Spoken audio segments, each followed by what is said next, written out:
Paten adalah hak eksklusif yang diberikan oleh negara untuk melindungi invensi seseorang atau beberapa orang di bidang teknologi yang spesifik dalam kurun waktu tertentu atau terbatas.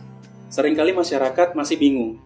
Banyak yang sering menanyakan, bisakah saya mematenkan merek? Kedua hal ini adalah hal yang berbeda.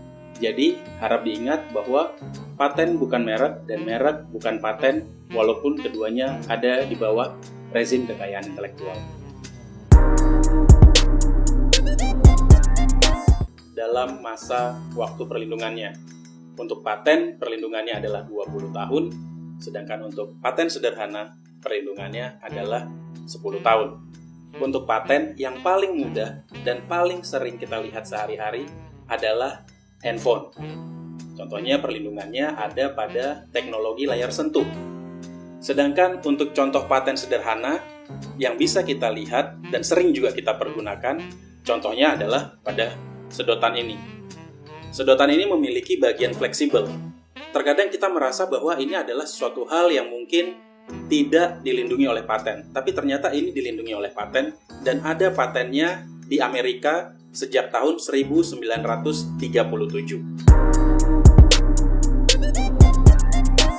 Semua orang bisa memiliki paten, mulai dari orang biasa sampai dengan artis. Salah satunya yang paling terkenal untuk artis adalah Michael Jackson. Michael Jackson memiliki paten yang bisa membantu dia dalam melakukan gerakan tariannya. Jadi kalau misalnya pernah melihat tarian Against the Gravity milik Michael Jackson, ternyata itu adalah bantuan dari patennya sendiri yang berada atau terletak di sepatunya. Jadi, sepatunya itu memungkinkan Michael Jackson untuk melakukan gerakan condong ke depan sejauh 45 derajat tanpa terjatuh ke tanah.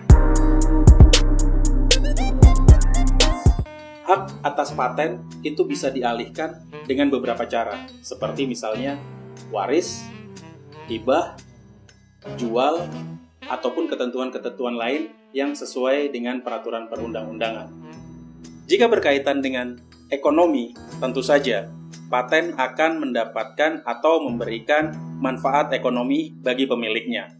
Apalagi jika paten yang dimiliki oleh pemohon itu benar-benar bisa berguna atau bermanfaat di masyarakat secara luas.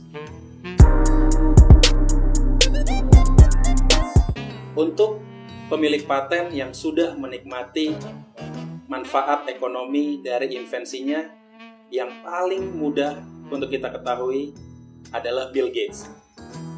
Siapa yang tidak menggunakan PC, personal computer di rumah? Siapa yang tidak tahu mengenai Microsoft? Semua orang di dunia saya yakin menggunakannya dan memanfaatkan invensi yang telah dibuat oleh Bill Gates. Dan saya rasa sekarang dia sudah menikmati manfaat ekonomi dari invensinya tersebut. Jadi memang paten bisa memberikan manfaat ekonomi bagi pemilik. Yang pertama adalah pemeriksaan formalitas. Pada pemeriksaan formalitas akan diperiksa mengenai kelengkapan dokumen, mulai dari deskripsi, terus surat pernyataan, pengalihan hak, dan lain-lain. Setelah itu akan masuk yang namanya pemeriksaan substantif. Jadi pemohon harus mengajukan surat permohonan pemeriksaan substantif, yang nanti isinya adalah pemeriksaan mengenai invensinya itu sendiri, dengan parameter-parameter patentabilitas seperti kebaruan, langkah inventif, dan keterterapan dalam industri atau industrial applicability. Pada proses pemeriksaan substantif, ada parameter patentabilitas yang bernama kebaruan. Pemeriksa pada saat melakukan pemeriksaan substantif akan mencari sebanyak mungkin dokumen untuk menjadi pembanding dari permohonan paten yang sedang diperiksa. Mengenai kebaruannya, yang diminta atau dipersyaratkan dalam paten adalah kebaruan yang bersifat universal. Maksudnya adalah baru di seluruh dunia, bukan hanya di Indonesia. Mungkin terkadang pemohon merasa bahwa tidak pernah menemukan invensi seperti yang dia daftarkan di Indonesia. Tapi ternyata itu sudah tidak baru di dunia sehingga permohonannya menjadi ditolak.